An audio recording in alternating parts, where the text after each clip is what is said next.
दूसरा क्वेश्चन है अपना 3 के प्रथम 5 गुणजों का माध्य है। 3 के प्रथम 5 गुणजों का माध्य है और अपने पास में ऑप्शन है 10, एक ऑप्शन है 9, एक ऑप्शन है 12, एक ऑप्शन है 7। अब देखें, मैं आपको समझा दूं पहले।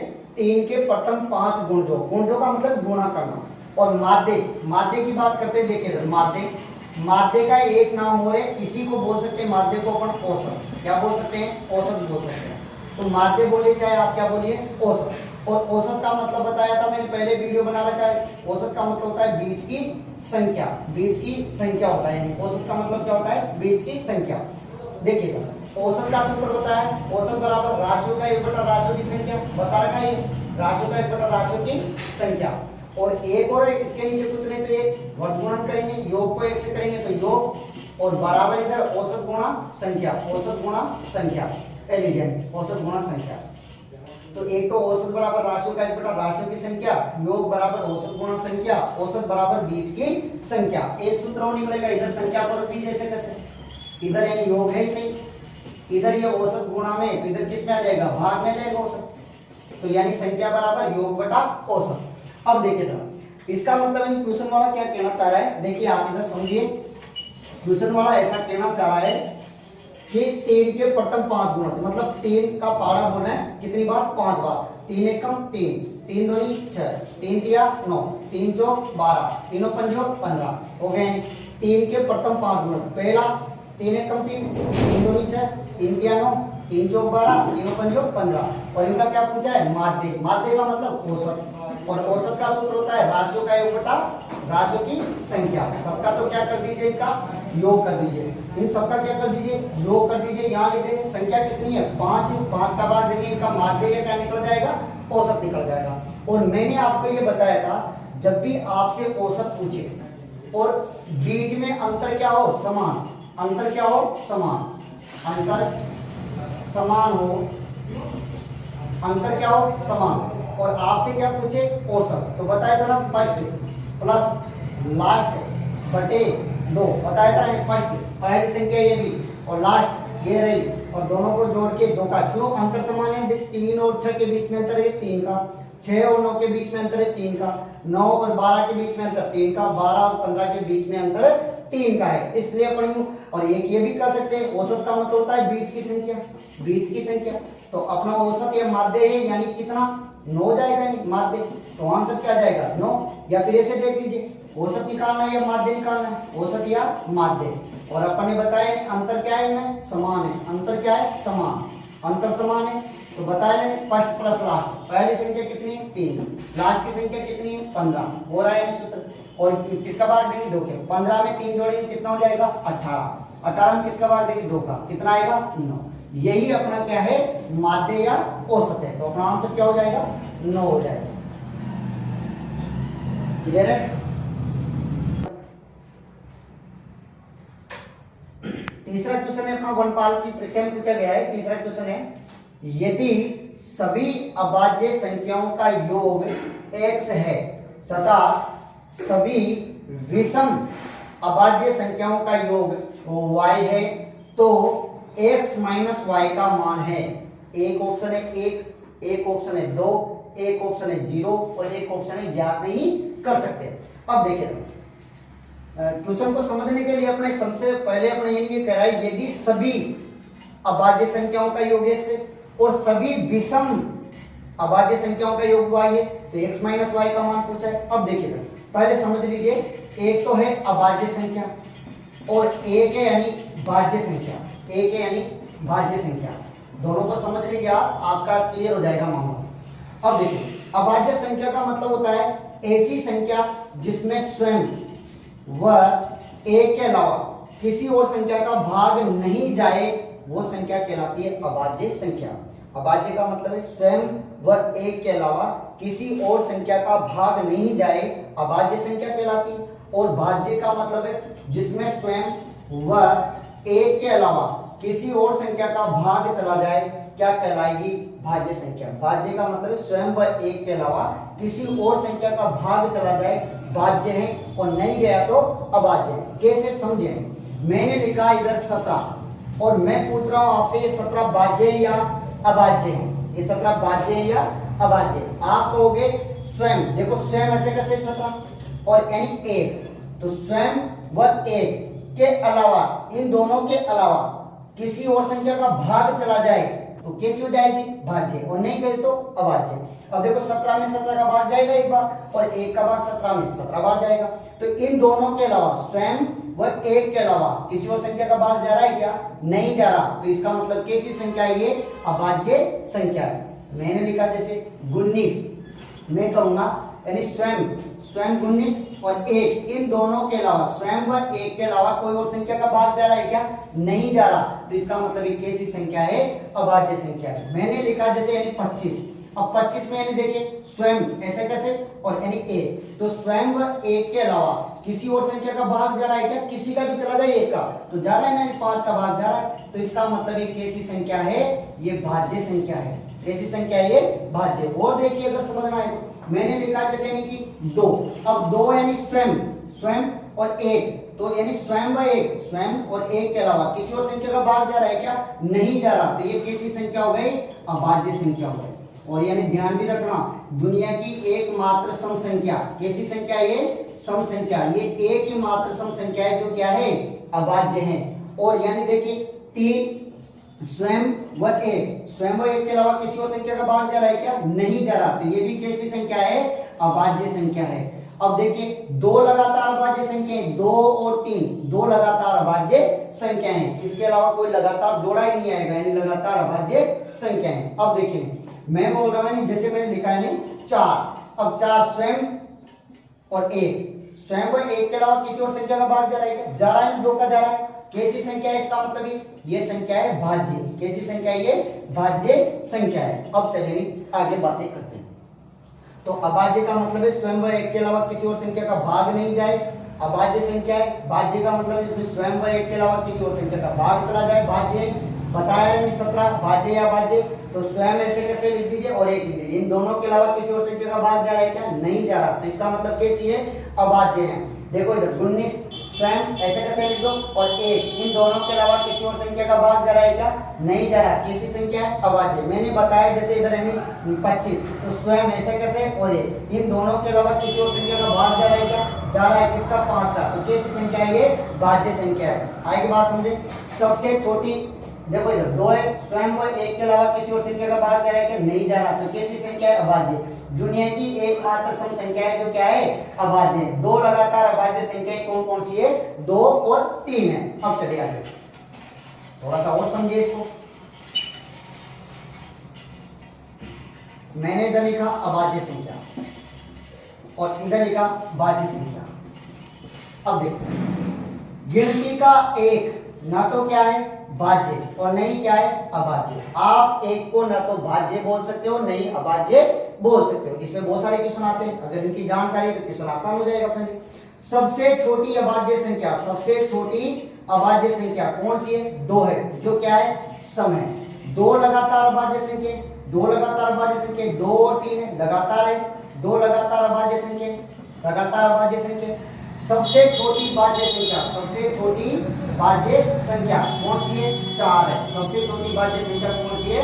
4। रह जाएगा यार। देखिए अब ये भी याद रहना चाहिए, 1 से लेकर 25 तक की गिनती में 9 भाज्य संख्याएं, 1 से लेकर 50 तक की गिनती में 15 भाज्य संख्याएं, 1 से लेकर 70 तक की गिनती में 19 अभाज्य संख्याएं और 1 से लेकर 75 तक की गिनती में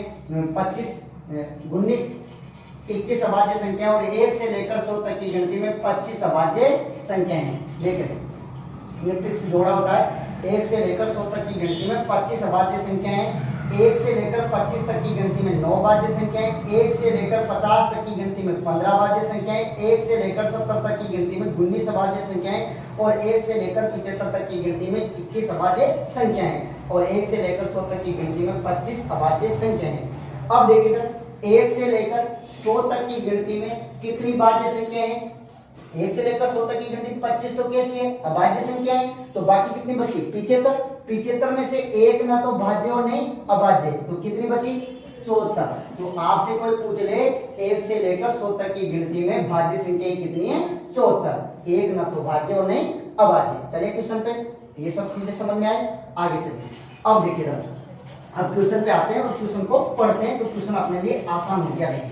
अब देखिए क्वेश्चन वाला कह रहा है यदि सभी अभाज्य संख्याओं का योग x है, सभी अभाज्य जितने भी सभी अभाज्य, ना तो सम विषम का नाम नहीं, एक तो यानी सम, इसको भी समझ लीजिए, एक है विषम। सम का मतलब तो समझते हो, जिसमें दो का पूरी बार भाग चला जाए सम है, और जिसमें दो का पूरी बार भाग नहीं जाए विषम है। सबसे छोटी सम संख्या 2 है, सबसे छोटी विषम संख्या 1 है। 2 का भाग किस में जाएगा, कोई सी भी संख्या का इकाइकांक क्या हो, इकाइकांक 0, 2, 4, 6, 8 इनमें से होना चाहिए यानी कोई सा अंक, तो यानी 2 का पूरी बार भाग जाएगा। अब देख रहे हो मैं कह रहा हूं 2 तो क्या है समय ना नहीं, लेकिन वो कैसी है, अभाज्य। तो सभी अभाज्य संख्याओं का योग x है। मैंने लिखा सभी अभाज्य संख्याएं, देखिए इधर लिखता हूं सभी अभाज्य संख्याओं का योग क्या है, x है। आगे बोला सभी विषम अभाज्य संख्याओं का योग y है, इधर लिख देता हूं सभी विषम अभाज्य संख्याओं का योग y है। अब देखो सभी अभाज्य संख्याओं का, सभी अभाज्य स्टार्ट करेंगे कहां से, 2 से, 2, 3, 5, 7 फिर इसके 11 ऐसे करते करते चलती रहेगी सभी। ये तो है नहीं, तो कहां तक बोला, जहां सभी बोल रहा है सभी अभाज्य संख्या होनी चाहिए, सभी आगे है नहीं, अभाज्य संख्या आगे चलता है। इन सबका योग करेंगे, क्या करेंगे, योग, इन सबको जोड़ेंगे अभाज्य संख्याओं का, तो इनका योग क्या आना चाहिए, एक आना चाहिए। सही है कि नहीं है, चलो ठीक है।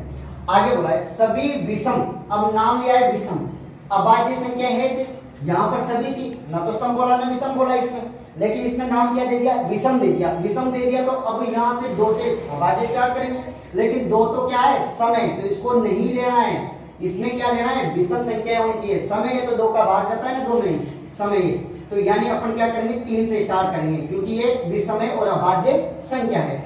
तो 3 के बाद में कौन सी है, 5 के बाद में कौन सी है, 7, बाकी सब कुछ ऐसे 11 फिर यानी 13 ऐसे चलता रहेगा।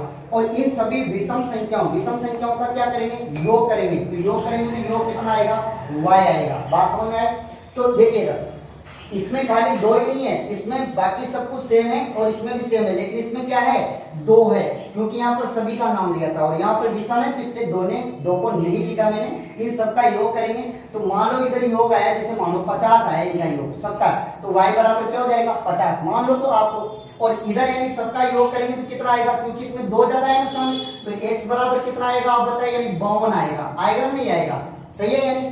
तो यानी अब अपन कह रहे हैं यानी x माइनस y, तो x का मान तो आप देखिए 52 है और y का मान कितना है 50, क्योंकि इसमें 2 नहीं है ना, वो 2 विषम है इसलिए बोल रहा है, नहीं समय 2 तो वो कहां से लिखेंगे, तो इधर यानी कि सबका योग 50 है, तो इधर 2 ज्यादा है तो 52 हो जाएगा, बाकी तो सब कुछ सेम है यहाँ से तो, और इधर 2 ही तो अलग है, तो x का मान 50। तो अपन से पूछा यानी x माइनस y का मान, तो x का मान 52 है, y का मान 50 है, तो 52 में से 50 घटाएंगे तो क्या आ जाएगा, 2 आ जाएगा।